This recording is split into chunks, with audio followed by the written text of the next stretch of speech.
Ayan po, successful na po ang ating transaksyon. Nailipat na po ang 2,000 sa ating Maya Business account. At ito na po ang order details.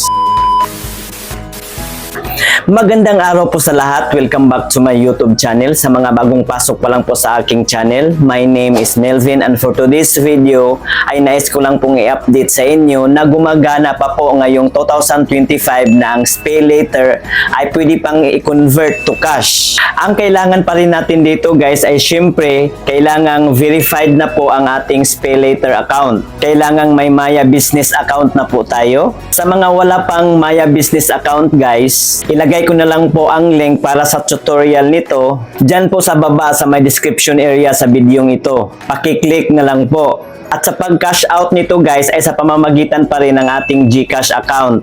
Dahil wala pong service charge na ibabawas sa ating pera na galing po sa Pay Later. Sundan nyo lang po at tapusin ang video ito guys dahil step by step ko pong ituturo sa inyo at ipapakita kung paano ko po ginawa. At alamin po natin kung may nabago po ba sa processing. Kaya kung bago ka pa lang po sa aking YouTube channel at sa mga di pa nakasubscribe, pakiclick mo na yung subscribe button na nasa baba at pakihit yung notification bell para ma-notify po kayo sa tuwing may bago na naman akong mga tutorial video na i-upload sa aking channel. Maraming salamat po. So, let's go! Ito, panoorin nyo.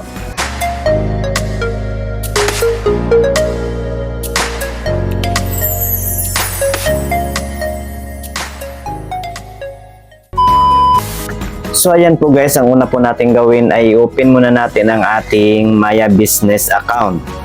Once again, sa mga wala pang Maya Business account, may tutorial video na po ako niyan. Ilagay ko lang po sa description area ang link. At kailangang upgraded na po ang ating Maya Business account. At kung nakalimutan natin ang ating password sa ating Maya Business account, i-click lang natin itong forgot password and then magsisend ng email ang Maya Business para sa pag-reset ng ating password. At ayan po guys, naka-open na po ang aking Maya Business account at andito na po tayo sa aking dashboard. So ngayon, ipapakita ko muna sa inyo guys ang aking Maya Business wallet kung magkano ang laman. So sa makikita natin guys na ang available balance sa aking wallet ay 0. So wala pa pong laman guys. So, lagyan po natin yan ng funds galing sa Pay Later. And then, i-click ko muna itong more para ipapakita ko po sa inyo ang status ng aking Maya Business account. I-click natin itong upgrade to offer remittance. So, ito po ang aking Maya Business account guys. Naka-basic level 2 po siya. So, kailangang naka-basic level 2 po ang ating Maya Business account para makapag-cash out po tayo ng pera galing po dito sa ating wallet. So panoorin nyo lang po yung una kong video na ang link na nilagay ko po sa description area dahil itinuro ko po doon kung paano i-upgrade ang ating Maya Business account. So ngayon guys, balik na po tayo sa aking dashboard. So ang next po natin gawin guys ay i-click natin itong more. And then i-click natin itong Maya QR. So ito na po yung QR code guys na gamitin natin doon po sa Pay Later. So ang sunod kong ginawa nito guys ay kumuha po ako ng isa pang cellphone guys at pinicturan ko itong QR code. At pagkatapos kong pinicturan ay in-exit ko muna itong Maya Business app and then inopen ko ang aking Shopee account.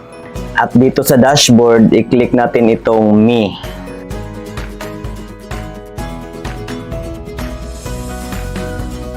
And then, i-click natin itong Pay Later.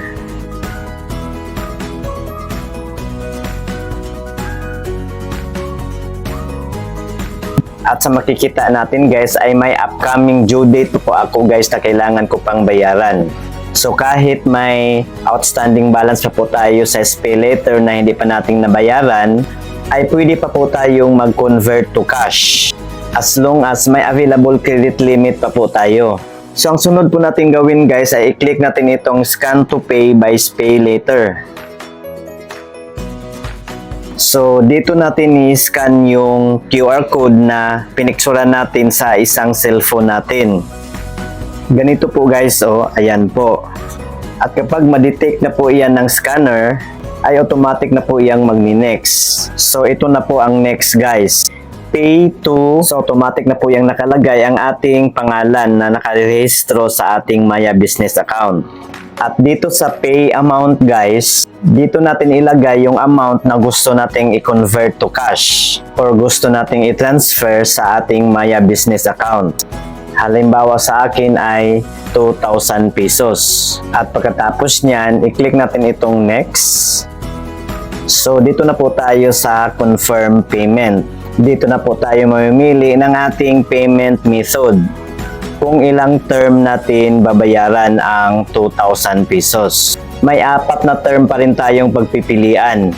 Itong 1 month, 3 months, 6 months, at 12 months. At kapag itong 12 months ang pipiliin ko guys, ang mababayaran ko buwan-buwan ay 245.67 pesos. At kapag itong namang 6 months ang pipiliin ko, ang mababayaran ko buwan-buwan sa 2,000 na kukunin ko ay 412.34 pesos. At kapag itong 3 months naman ang pipiliin ko, ang mababayaran ko nito buwan-buwan ay 745.66 pesos. At kapag itong isang buwan lang ang pipiliin ko, ang mababayaran ko next month ay 2,079 pesos. So 79 pesos lang po ang tubo guys sa isang buwan sa 2,000 pesos na kukunin ko dito sa SpayLater. So napakababa ng interest guys kung ikumpara natin sa mga online lending app or sa mga personal loan. So ang pinili ko po dito guys ay itong 3 months. At pagkatapos niyan, pinindot ko na itong Pay Now. At pagkatapos kong i-click itong Pay Now, ay kailangan nating ilagay ang 6-digit PIN sa ating SpayLater. And then, ito na po ang next. Ayan po, successful na po ang ating transaksyon.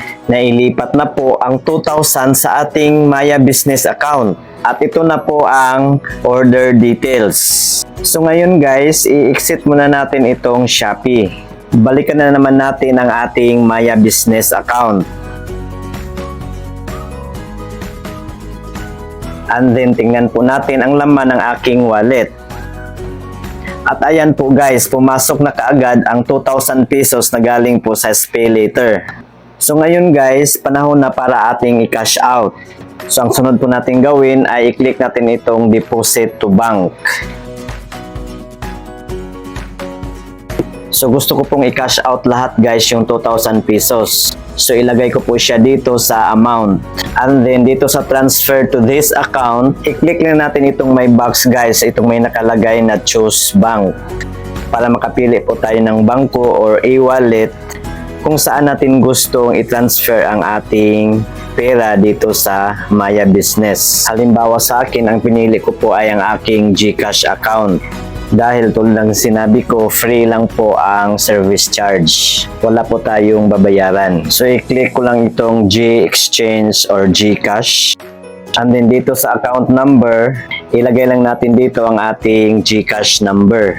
And then next ay ating first name na nakaregister sa ating GCash account. Next po ang ating middle name.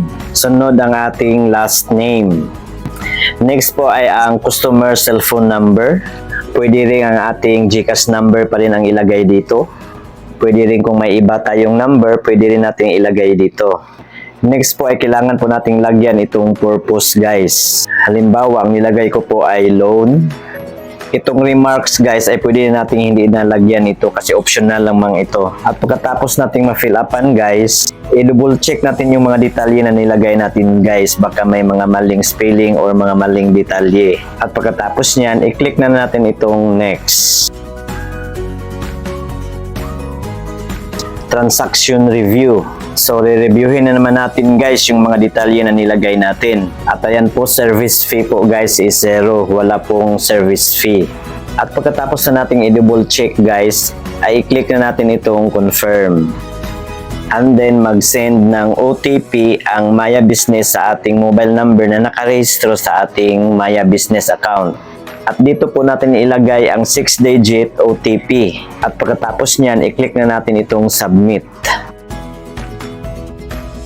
At ayan na po guys, deposit to bank via InstaPay in process.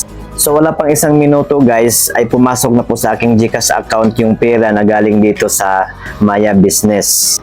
So ngayon i-click natin itong wallet, tingnan natin kung credited na ba ang ating transfer. At ayan po guys, nandito pa siya guys, hindi pa siya credited.